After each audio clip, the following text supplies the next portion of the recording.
Hey,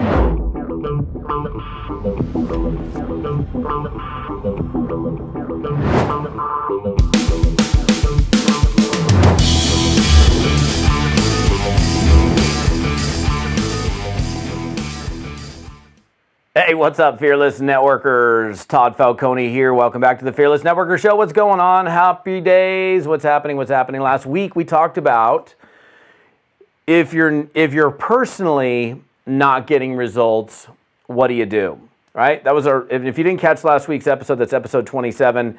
That's what we talked about last week. If you're personally not getting results. Now, today, and I referenced this in that actual video and in that podcast, I want to talk to you about if you are building a business, but your team isn't duplicating. In other words, it's only you, right? In other words, you're doing the work, you're recruiting people, you're putting distributors in, you're putting customers in, but nobody's doing anything, right? And I can totally relate to that because there was a time in my career, early on in my career, and I was like, what is up? Why is it that nobody is doing, where are they all at? They're here, but they're not doing anything. What, I got a bunch of lazy bums? Maybe you do, I don't know.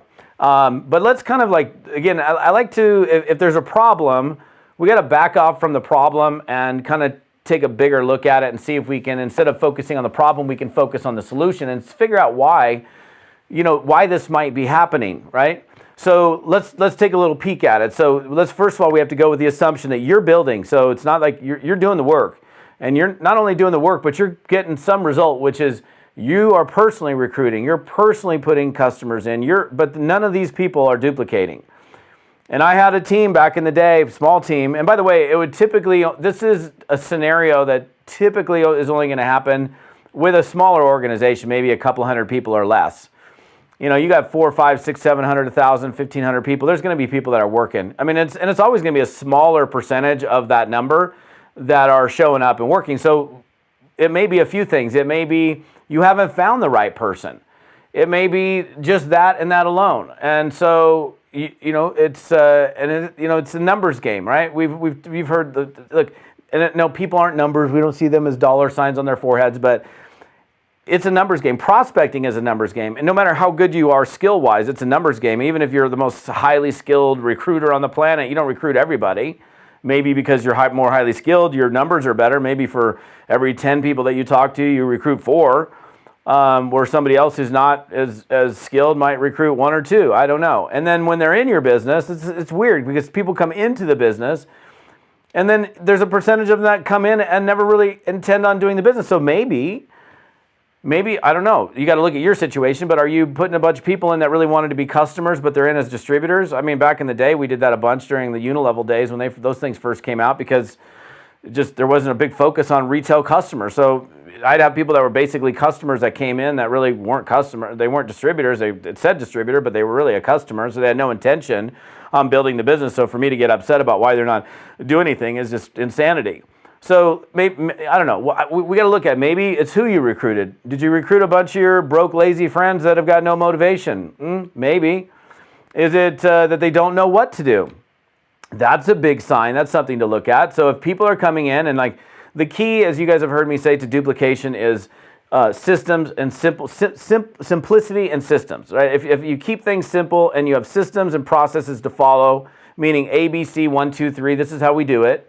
This is how we do it, right? Then you're not going to have confusion because if there's confusion, people just kind of sit back and are like, I don't know what to do, so I'm not going to do it. So these are some things that you got to step back and be like, well, okay, why is my team not working? Are they really customers? Did I just put a bunch of people in that really want to be customers and I'm getting mad because they're not doing anything? Are they just a bunch of lazy bum friends of mine that never plan on doing anything anyhow and they just signed up and they always do stuff like that? Maybe you just haven't put enough people in yet. You know, you're looking at it and you're like, man, I've put 20 people in. I still don't have a runner. You know, some people get lucky, to be honest with you. They put their second person in and that person runs. Some people have got to put 30 and 40 in before they find their runner. I don't know what it is. And it's just weird the way it works that way. The universe works that way. Some people luck out, some people don't. But here's the thing, the harder you work, the luckier you get, right? The more effort you put in, the more people you put in. If you keep putting people up on the board, and you're providing systems and guidance and mentoring, you're showing them the way, then you're going to find people that do. And so this, again, if it's a problem for you and you're like, why, people aren't doing, then we got to step back from the situation, kind of take a peek at it and go, why? What's up with my group? Is it I'm working? And good for you. Don't stop working, because that's the fact that you're in that kind of habitual state. Like, I'm showing up every day. I'm recruiting. I'm putting customers in. Nobody yet is on my team is really doing anything. Okay, fine. How are you starting your people? Are you signing people up and then going on to the next person and then not even assisting the person, mentoring the person? Because that's a big mistake people make. Because a brand new person who doesn't know anything about network marketing, they need help. They need guidance. They need mentoring. They need hand-holding. They need somebody who's going to work with them. So what have your habits been up until this point? Look at your group. Look at the last, however big all your personally enrolled people. What did you do with them? Did you give them like step-by-step instructions? Did you dig in with them, work with them? You got to look at this stuff. I mean, and again, it's going to be different for everybody plugging into me in this particular episode, what your personal situation is, but I think it's important you analyze it. Has enough time been able to occur for you to accumulate enough people? Sometimes people get super impatient. It's like, they're like in their second month and they're mad because they're not making a bunch of money in their second month. But dude, it's your second month. You just got started, but they're mad at their lack of results. And even if, now, sometimes people are mad at the lack of results from the work that they didn't do. That's total insanity. But then, you do the work and you haven't seen the result yet. And the crazy thing about this business is, we can work a whole month and have very little to show for it financially in comparison to what we did in our job. Because you work 2 weeks, you get a check, work 2 weeks, you get a check, work 2 weeks, you get a check. Here, it's all about production. So it takes time for the production to accumulate. And so it can be very easy to get frustrated in this business, right? Because you could be this first month, second, I built this business for 2 months. I made $46. That's ridiculous. I put, 15 hours a week into this thing because it's a delayed gratification business, right? And so to get frustrated, to get discouraged is, it happens. But I think you got to look at, if people aren't doing anything, why aren't they doing anything? Sometimes you might need to ask, like, Bob, you came into this business. What's up? You said you wanted to do this. What's going on with you, brother? Maybe it's timing for them. Maybe just like the people that you put in, it wasn't the right timing yet. Maybe they'll light up later. Maybe that you come to the conclusion that and this is pretty common. In fact, my whole brand is the Fearless Networker. People are wrought with fear. And people who are wrought with fear oftentimes stay frozen. And we have to help them through that fear. Just telling somebody to get rid of it. I mean, I can tell you the fastest way through fear is to help somebody through that fear. If they're afraid of prospecting, go prospect with them. If they're afraid of having a conversation, doing a Facebook Live, do a Facebook Live with them. Show them how to do a Facebook Live. Help them, and help them until it becomes comfortable. Because again, some of them may stay stuck forever. But you got to look at your situation. Sometimes, again, you could be recruiting people too fast. If you're recruiting people too fast, you're not even you're already to the next person before you even help the first person. So look at your front line.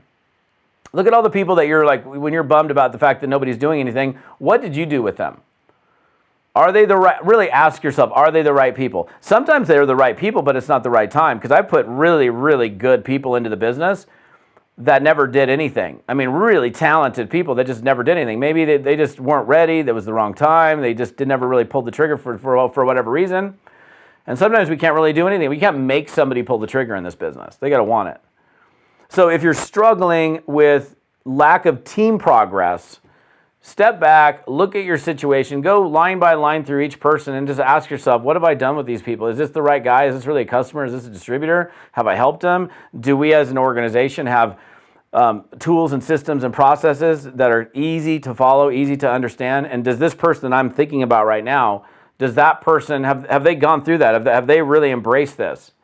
Those are some things that you can look at. Because I understand frustration. I get it. Totally get it. But sometimes we get frustrated because of our expectations are a little off. Sometimes we get frustrated because we're so eager, and that would certainly go back to expectations. Sometimes we're frustrated and we're just doing things wrong, and we don't even realize that we're doing things wrong, which is why I'm doing this video, so you can kind of look at each person and go, well, what did I do with this person? Did that person come in and really want to build? Have I really done the very best that I could at being a sponsor to that person and helping them start and engage? So those are some things to think about. And I think when you step back and you look at it, it's going to help you now, and it's going to help you into the future be able to analyze and figure out why things may not be working, right? So I so much appreciate you guys for plugging into me, whether you're on my podcast, on iTunes, or anywhere else you might be plugging in. You might be watching me on YouTube. The conversation takes place over at toddfalcone.com, and I love to hear your comments, by the way. I love to get feedback from you.